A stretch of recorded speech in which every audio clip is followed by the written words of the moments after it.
Hi, my name is Jim Wagner, and welcome to Knife Defense. I started my career in law enforcement about 15 years ago. In this time, I've been a police officer, a corrections officer. I worked for the Sheriff's Department on a dignitary protection unit. I was a United States Federal Air Marshal.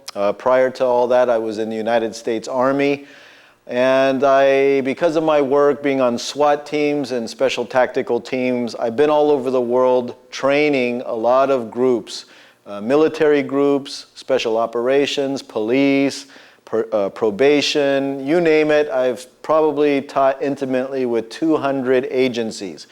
And having been a street cop myself, I've been in danger. And part of that danger has been with knives. In fact, I've been in many knife situations, not only taking knives from suspects or close calls where they're waving knives at me, but I've actually been attacked twice at close range. I've had 2 people in my life try to actually kill me with a knife. So I know what it's like to be on the receiving end. Thank God I have never been stabbed with a knife from a suspect. Thank God I've never been injured. I've had close calls, but I've survived. And what this DVD is all about is helping you survive a knife attack and how to defend yourself against it. We're going to start off in this DVD with the Jim Wagner knife disarm rule, and I'll explain step by step how you do it and how you can survive a confined area attack. We're also going to talk about if you get the knife, how are you going to protect yourself? Or if you're in a restaurant and all you have is a fork, how you're going to protect yourself with that fork. So we're going to cover the basics, and this is not a lot of fluff. This is not traditional martial arts. This comes from what we call reality-based. This is a reality-based system, and more specifically, it's the Jim Wagner reality-based personal protection system, and it's a system that is growing worldwide. So I hope you learn a lot from this. I know you will. And of course, if you practice these things that I teach you in a safe environment and with the proper training equipment, you could easily pick up this stuff in hours and be an expert within hours. This is not complicated stuff. It's not like getting a black belt where you have to learn a lot of tradition and foreign terminology and do a lot of prearranged movements. This is spontaneous, it's real, and I know because I've taught hundreds of people this, and like I said, many of my clients are police officers and military personnel, and they've been in this situation, and I've had many students of mine claim that this has worked for them in real knife attacks.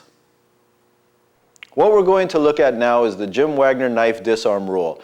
This is a simple formula for dealing with someone who is coming at you with a knife in a close proximity in a confined space. This is a technique I developed when I was training up in Canada with the Canadian Army. And people have always had problems with disarms because the way they teach it in the traditional martial arts is they teach just countless techniques. You need to know about 50 techniques just to learn several disarms, but the problem is in a real combat situation, you're not going to remember all that. So one day when I was training, like I said with the Canadians, it all of a sudden dawned on me that there are only actually 4 moves to do a disarm. And what we're going to do now behind me is a corner. This is just a corner of a wall. You can do this in your backyard, you could do this in a parking structure, you can do it in a martial arts school, a academy. Wherever you have a nice corner, you can simulate being trapped. And of course, your attacker is going to come at you, which is your training partner, with a training knife, and you're going to be stuck in the corner. And we're going to teach you how to survive this.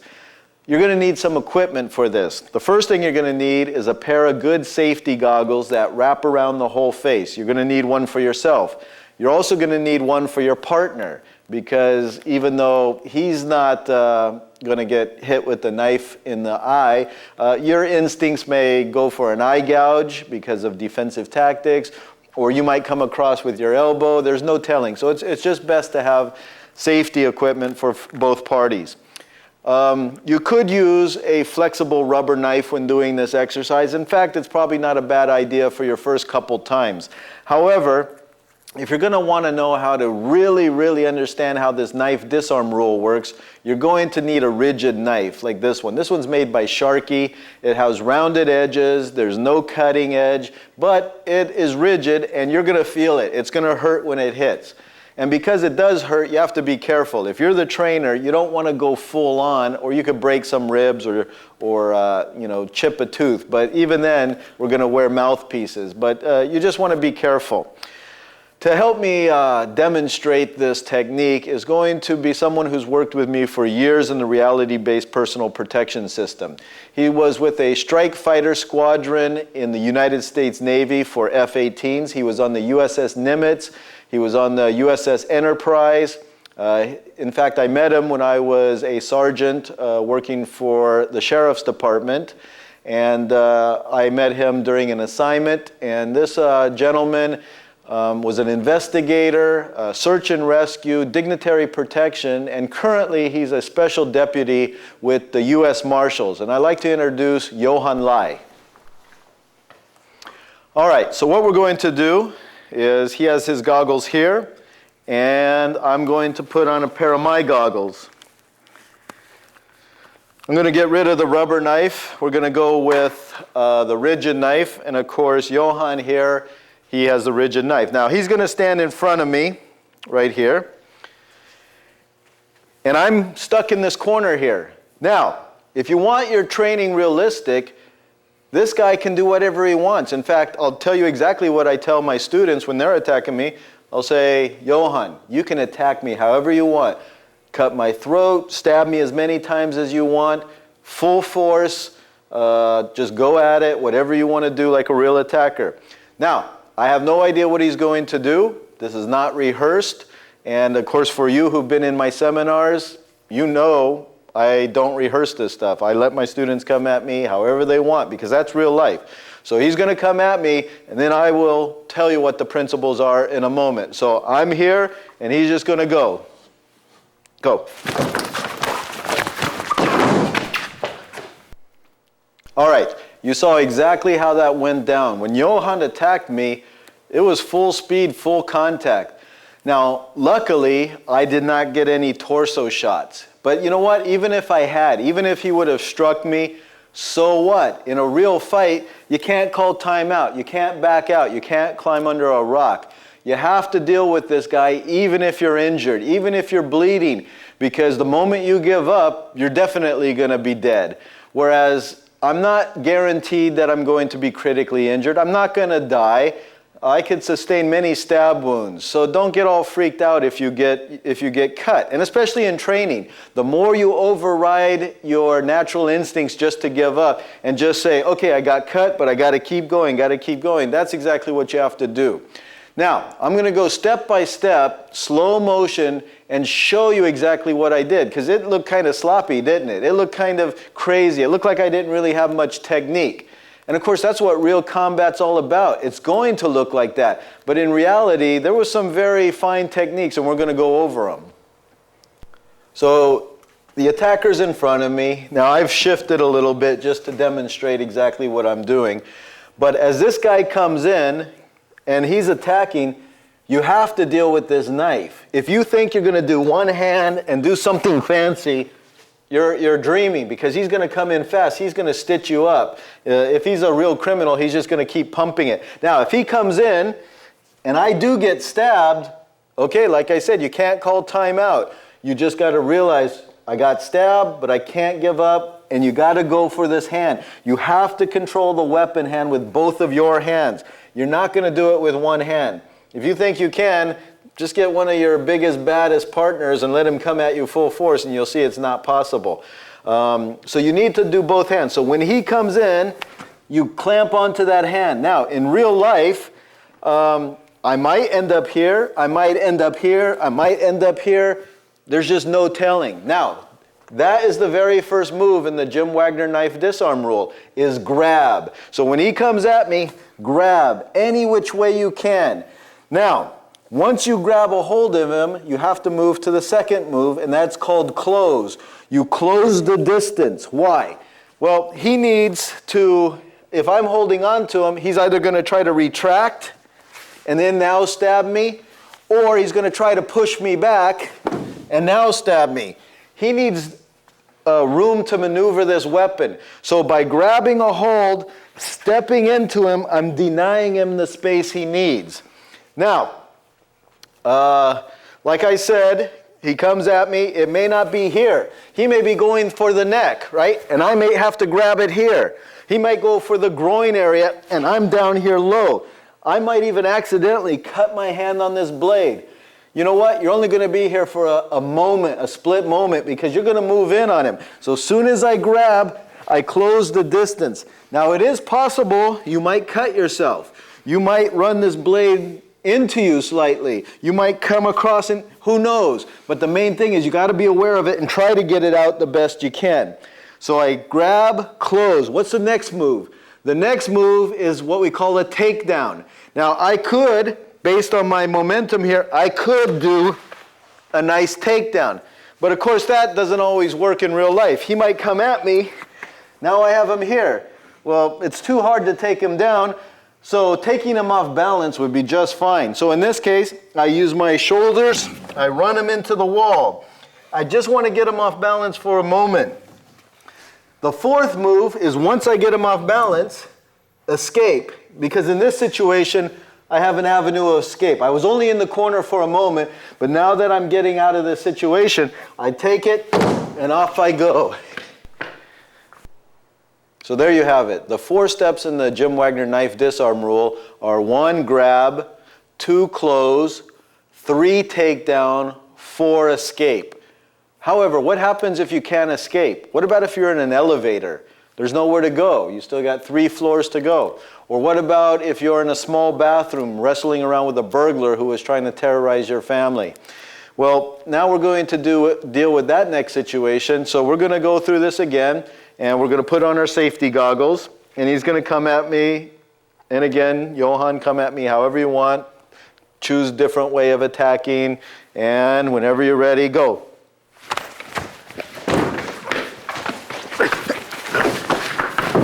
Okay, stop. All right. Now, again, as you can see, totally unrehearsed. I had no idea what he was going to do. You notice something different? I couldn't leave. I couldn't go anywhere. So what did I do?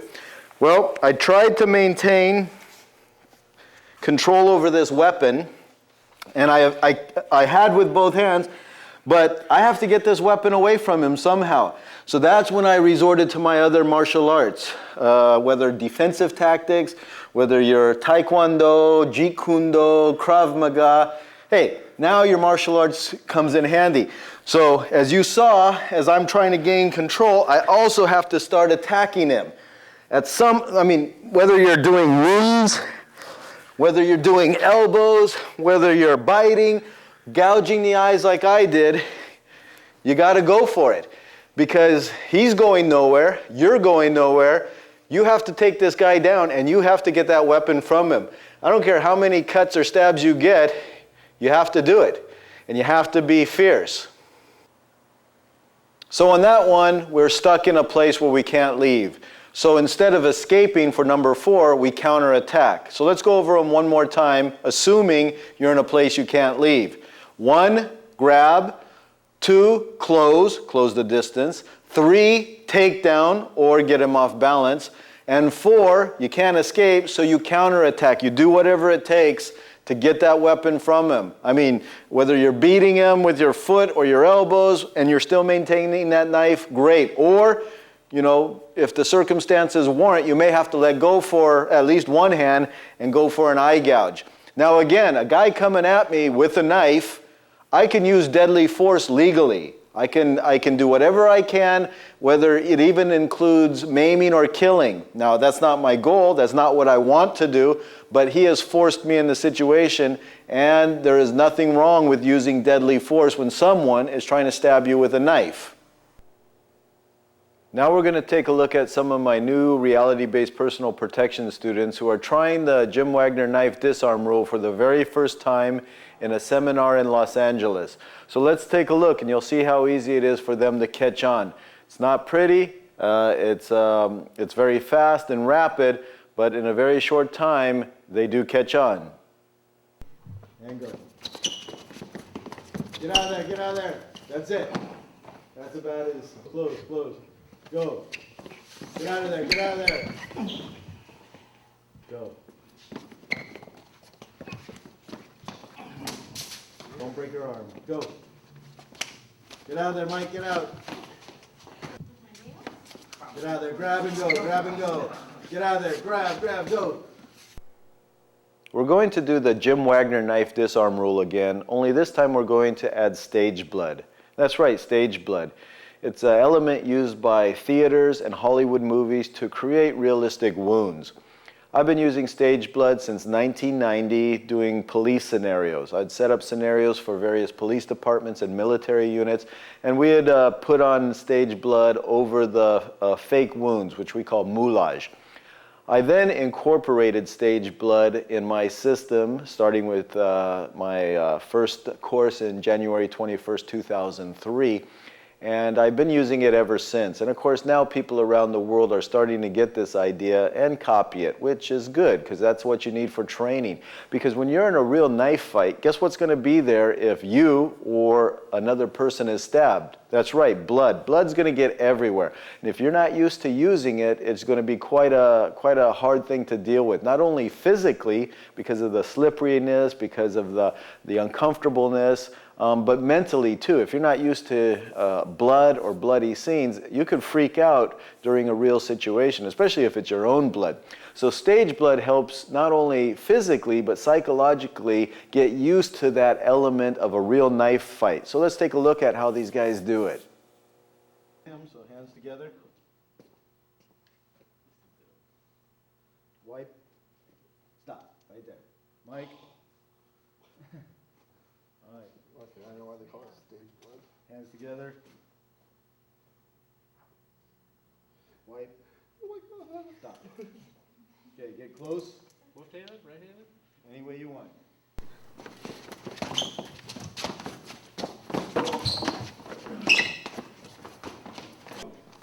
Get out of there, get out of there. Happy Go. Get away, get away. Get her off balance. Go, go. Get her. Go, go. Okay, that's good. Okay.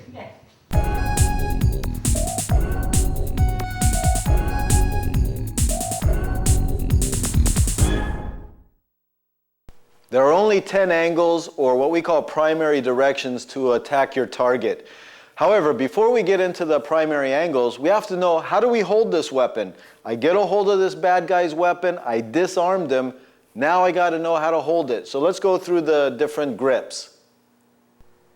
All right, what I have here are what we call our primary weapons. These are the weapons that you're going to find all over the world. You have an impact weapon, you have a firearm, and you have an edged weapon. Those are your primary weapons. Now we could also add rifles. That would be another one, but for right now, we'll just stick with these. Now, I'm a firm believer in when I fight empty-handed, I use my fist. Why?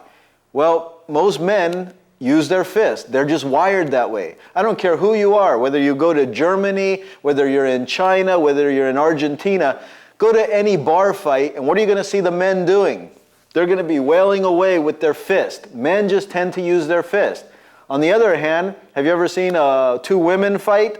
Usually, they fight open-handed, scratching, pulling, gouging. Now, I'm not saying 100% of the women use open hand and 100% of the men use closed fist, but generally, that's the rule. Now, let's think about it for a second. When I hit somebody with a baton, a stick, a hammer, how am I going to hold this? I'm not going to hold it like this. I'm not going to have it, with any kind of loop. I'm going to hold it with my fist, and I'm just going to whack away, right? So I go from fighting with my fist, and if I happen to pick up a stick, I have a fist grip. What happens when I pick up a gun? Well, I have a fist grip. Now, the only difference is I index the weapon. So when I'm ready to fire and shoot somebody, when I finally do pull that trigger, what kind of grip do I have? It's not an open-handed grip, it's a fist grip. And if I suddenly run out of ammunition and this guy's attacking me, guess what this becomes? That's right, it becomes a club, and I'm still going to have my fist over it. I may even grab the whole thing with my fist, but the whole point is I'm going to keep it tight in my hand.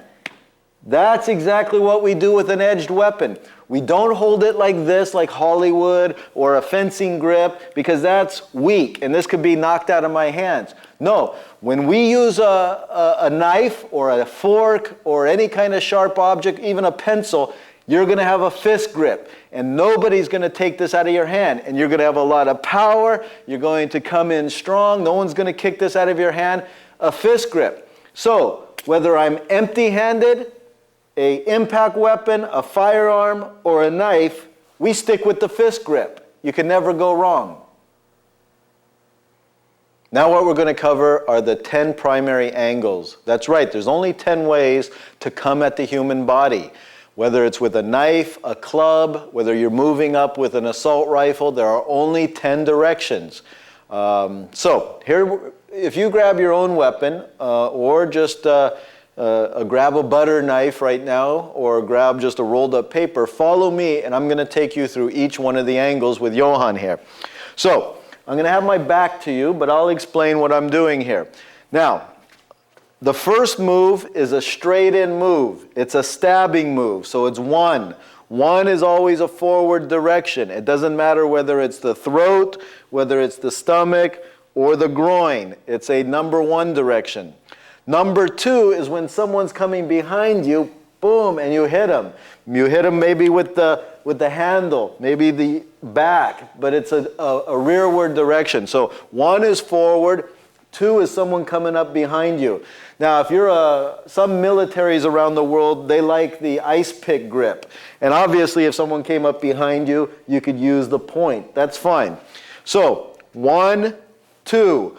3 is horizontal from right to left. Now, we're going over only right hand now, and we'll go over left hand in a moment. But right-handed is a horizontal strike. So 3, it could be here, it could be the knees, it could be any direction, but it's horizontal, right to left. 4 is opposite. 4 is a backhand, going for the face, going for the groin, or maybe he's about to grab me and I knock his hand away. That's a 4. So 4 is horizontal, horizontal. 5 is vertical, straight down. Whether I'm cutting or he's trying to grab me and I cut the hand. Now obviously he would have a weapon in his hand for me to justify cutting him, but right now we're just going over the angles. So 5 is straight down. 6 is straight up. It could be the chin, it could be the gut, it could be whatever. Maybe he just knocked me in the face with a bottle. He's about to hit me again. Boom. 6 straight up into the groin. 7 is diagonal. It's from up to down, from right to left. 7. 8 is the opposite way. It's the diagonal coming backhand. So we have 7, we have 8. Now a diagonal is an X, right? You have 4 directions. So we have 9 diagonally from down to up, from right to left. This is a 9 coming up diagonal. Of course, 10 is the opposite way, coming from left to right, from down to up.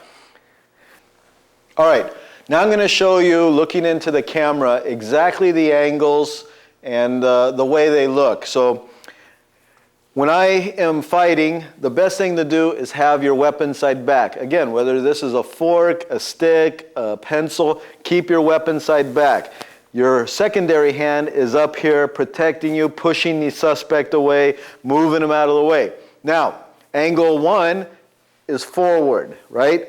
Forward. Angle 2, back, hitting. Angle 3, horizontal, from right to left. Now again, we're only talking about right-handed now because I do have to know how to do it on my left hand. 3, 4. 4 could be to the ear, 4 could be to the gut. 5 is vertical straight down. Just think of chopping wood. 6 is straight up. Okay? 7, 8, 9, 10 are all diagonal, the X. So 7, 8, 9, 10. That's the only way you can attack the human body. There is only 10 primary directions. Now, we're going to go using Johann again as our target, and I'm going to show how to angle the weapon slightly different the way you grip it. So, the way I was doing it is I was coming across with cutting movements, right? However, you don't have to cut. You can also stab. You can do a puncture. So I can do those same 10 angles and concentrate on the tip of the knife. So 1, forward. 2, back behind me. Maybe I get the guy coming up right in the face. 3, coming in. 4, point. 5, coming straight down. 6, coming straight. 7, puncture. 8, 9, 10. The whole point is I can use the cutting edge or I could use the point. Now, everybody, you're following along, switch it to your left hand. Get a good fist grip, a death grip on this thing because you don't want to let this go. You have to be just as good with your left hand as with your right hand because you don't know if this right hand is going to get wounded. You don't know if you're going to get a gunshot wound. So let's go through the angles. 1, forward. 2, back. 3, horizontal from left to right. 4, horizontal from right to left. 5, vertical. 6, vertical up. 7, diagonal down. 8, diagonal down. 9, diagonal up. 10, diagonal up. With that, you have all 10 angles with the left hand. One of the best training tools you can do for your training is buying a mannequin. And these training mannequins are great because if you don't have a partner that day or that week you're working out, these mannequins can be a very good help to you, especially when you're going over with your angles of attack. Because now, unlike your partner with this Sharky knife, you can't go full contact. You can't break this guy's ribs. But now, since he's made out of a hard rubber and you can dress him any way you want, you can go hard. So if I'm practicing one, you know, I could do it and I can feel, do I really have a good grip? Because if I don't have a good grip, this thing's it's gonna twist or my wrist is gonna get all sprang. So I can do cuts, stabs, I can use my fist. Just practice your 10 angles and go at it with this guy. Now don't just sit there for 10 minutes going. Do it like a real situation.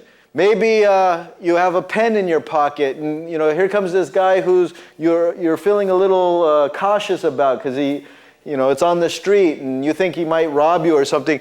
And in your mind, all of a sudden he's about to pull a weapon or a gun and now you just go and you escape. You don't sit here fighting with the guy. You do hit and run tactics. Great thing about these mannequins, and I use it a lot in my own training. All right, using Johann again. Now we're going to talk about combinations. You obviously don't just want to hit the guy once. Maybe, it depends on the situation, but sometimes you're going to have to do multiple hits because if this guy is viciously attacking you and he's not going away, you're going to have to stop him. And the more damage you do, the more trauma, the more chances of stopping this guy. So some combinations work better than others. For example, 1 and 1, that works nice because there's no delay. Or it doesn't have to be the same spot. 1, 1. 3 and 4 work good too. 3, 4. 3, 4. Or maybe come straight down and then straight up. However, with a small weapon like a knife or a hammer, you don't want to go to a number 7 and then stop and then come to a number 3. Why? Because there's too much time delay. You have to stop, pull back, and go. So the real trick is when you're fighting someone, you want to go from one side of the body to the other, because that's going to make this weapon move faster. This brings up another point. What is going to save you in a real fight is going to be more puncture than actual slashing.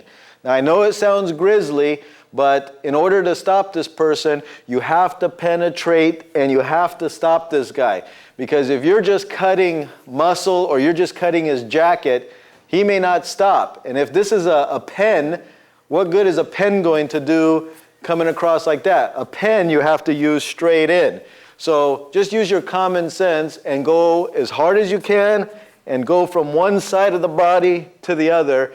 And that's the best way to practice combinations. Practice with your partner or practice with your training mannequin.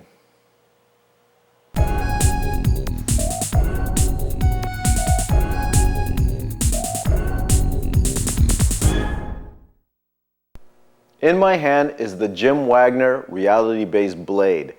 It's not often you get a chance to go into the mind of the designer of a weapon, but in this case, my weapon, I'm going to explain to you step by step why I put certain elements into this weapon and why it is the ultimate self-defense folder. First of all, it is the perfect size for medium and large hands. This handle is beefy and it is very strong and it has a good grip, not flimsy like a lot of knives. On the bottom of this weapon is a glass breaker. It has a nice little point. And of course, for police operations or peacekeeping missions with the military, can come up to a piece of glass and break it. It also serves as a self-defense weapon in the sense that it's an impact weapon. So you can always hit with a hammer fist, or someone's coming behind you, you could hit behind you. Now, on the blade, where it folds into the actual handle, the end of it is a nice rounded piece of metal. And this metal is on purpose sticking out a little bit so that if you have to strike with it, you can hit with it. It makes a nice impact weapon. And of course, just having it in your fist and you hit somebody, of course, that's going to back you up and make a stronger hit. Now, this piece here sticks just beyond your index finger if you're holding it as a fist grip. Now, if you're holding it as an ice pick grip, it's going to hold that small finger in place, your pinky finger. And of course, that's to prevent slippage. And so when you're hitting, this thing's not moving around in your hand. It's also not going to move around in your hand much because it has grooves in there for the fingers, ergonomic grooves that keep the finger in place, and it fits in just nicely. And of course, you can do an ice pick grip and it falls in place. It's also for left-handers too, so it's ambidextrous. Now, as an impact weapon, it's small. It's like a kubotan that is invented by the Japanese, and it's about that same size. And so when it fits in the pocket, it fits in nicely any standard pocket. So now let's talk about deployment. How are you going to deploy this weapon? When the Jim Wagner reality-based blade is in your pocket, you can simply pull it out and it comes out quick. You don't even have to do anything to open this blade. What happens is the edge of your pocket catches this blade guard. And this blade guard has several functions, and that's exactly why I designed it the way I did. But one of those functions is to catch the edge of your pocket and deploy the blade. And you can do it either left-handed or right-handed, left pocket, right pocket. Now, let's talk about the features of this when you decide to open it manually. Well, when you open it manually, this has something that no other blade has, and that is a thumb slide. This thumb slide goes, when you're holding it and you're pulling it out, this thumb slide is smooth and it's angled so it will catch the thumb stud. And you can't help but push open immediately this thumb stud, even in low light situations, or you're just going by feel and you have no ability to see, blood in your eyes, sand in your eyes, this will push it open, and of course you will deploy it and you'll start using it. Now, the way it was designed is, even though your fingers fit nicely and there's ergonomic grooves for the finger, the one for deploying the actual thumb stud, which is our thumb slide, is smooth. It's milled smooth, so that way there's no interference and you can deploy this weapon as fast as possible. On the other hand, The other three have a nice texture to them. And of course, this texture is going to keep this thing from slipping, whether you are sweaty or whether there's blood on this handle. These grooves are designed to keep it in place. On the top of the weapon, where the palm goes, is also ridges. This is what we call palm ridges. And many knives, well, they'll have the thumb ridge because a lot of people hold it the Hollywood style grip, or we call the fencing grip, and they'll have it up front. But rarely will you see any weapon have it along the entire handle. Well, we don't believe in the Hollywood grip or the fencing grip, as it's called, because anywhere you hold this weapon, and if there's any bit of the handle showing, that's the weak part of the weapon. So if it hits bone, it will slip out. Or if I get it knocked out, someone tries to kick my hand, that's a weak spot. So we prefer the fist grip. And the Jim Wagner reality-based blade was designed specifically for the fist grip. And of course, along the bottom of my knife, along my palm, that entire friction ridge is making contact with my palm. And so again, it keeps the weapon in place. If you have an ice pick grip, no difference. Now the ridges touch my palm, it keeps it in place just that little bit more. Also, we have a nice, big, what we call a blade guard. And of course, many knives you'll slip right past. If you're in any kind of conflict situation with your weapon, your hand's likely to slip right onto the blade. Not with this. I mean, as you can see, this is a full-on tang. That's what the name of this curve, this tang, and your hand's not going to slip. So going beyond the blade is next to impossible. And of course, with the addition up here of the blade guard, you have an actual two of them, and that creates even more, almost like a sword. So your hand won't go beyond the blade. Now, same thing in the back of this weapon. You have a nice good tang, and you have a nice curve, and of course it will fit large hands as well. And now this sits in your hand, and you're not going to lose control of this weapon. And that's the main thing, because we use the fist grip. Now, let's talk about the blade itself. As you can see, this blade is probably the most unique shape you'll ever see. And why did I design it the way I did? Well, first of all, we have what we call the gladius tip. This tip I designed after the Roman short sword. And the Roman short sword was very victorious throughout Roman history. Just a very sharp point, and it was meant for stabbing. This weapon is designed for stabbing. And of course, most knives are designed with just cutting in mind. No, not so with this one.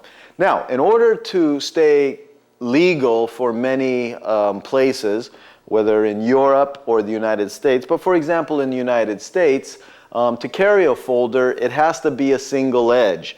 Although this is a gladius tip, it is only single edge. Only one side is sharpened. The other side tapers to a nice point. And of course, that's the wedge shape that you want to make penetration. And of course, the bottom is razor sharp, slicing a piece of paper with no problem, or going into any kind of target, you're not going to have any problems. This is razor sharp, and of course, you got to be very careful. Now, you notice a unique feature right after the point, and that is what we call the Criss curve. This curve is there for a specific reason, and that is if you run along a normal a standard knife, it's just going to make a quick incision, a nice straight incision. Whereas this curve, as you pull it across a target, that curve, the bottom part of that curve is going to catch and go deeper into its target. And so it's good for slashing and ripping. Now, the Booker Jim Wagner reality-based blade comes in two different styles. One, it comes in a nice Criss curve that is nothing but a straight razor. On the other hand, version 2 is a serration, and it goes from one point to the other. And that serration obviously is good for sawing and, of course, ripping into whatever target it's after. Now, On top is a thumb stud. And this thumb stud is, of course, again, for pushing out. And this push out is going to help deploy the weapon. And then on top, you also have ridges here. Now, one thing that this weapon has on its blade that few, if any, folders have is blood grooves. Blood grooves are there for a couple reasons. Now, nobody knows for sure why blood grooves began in early history. There's two theories to why some ancient weapons, especially European and Japanese swords, had blood grooves. Now, some people say that if a human being is stabbed with a blade, that the muscles can constrict on that wound, that incision, and that it can't pull out, that it'd be difficult to pull the blade out of a human being based on suction and no air going in there, and of course muscles contracting. The theory is that if you have blood grooves, that blood and oxygen or air can pass through these grooves easily, making suction impossible, and of course multiple stabs makes it easier.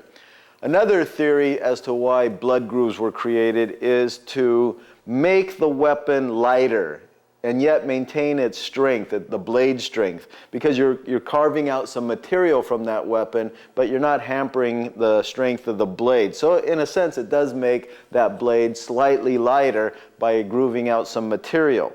Regardless, I put the blood groove in there because throughout military history, the blood groove has been in there, and whatever theory you think is the best, well, that's up to you. But obviously, it serves an important function nonetheless. Now on the top of the blade, you have, on the blade guard, you have a lanyard hold.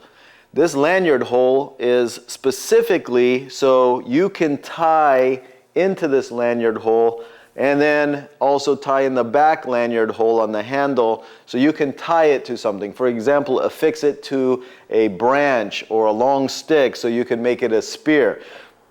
And of course, since this is a military weapon as well, you might find yourself in a wilderness situation where you have to survive. And this blade can be attached to a stick, and now you have a improvised spear, hunting animals or spearing fish. Etched on the blade is my name, Jim Wagner. And of course, it's not often that a weapon is named after its designer. And that's because Boker saw it fit that what I'm teaching as far as knife self-defense is so unique, and of course this weapon is so unique, they decided to put my name on it. Then below that is the name Reality-Based Blade. And of course that's the name of the weapon, Reality-Based Blade, the Jim Wagner Reality-Based Blade. But what is reality-based? Well, reality-based is a system that I designed for civilians. It was born in 2003, January 21st, 2003 to be specific, and it is a civilian-based system, although all the techniques come from military, police, criminal techniques, terrorist techniques on how to defend against, of course, these type of people, probation, corrections, meaning jail and prisons.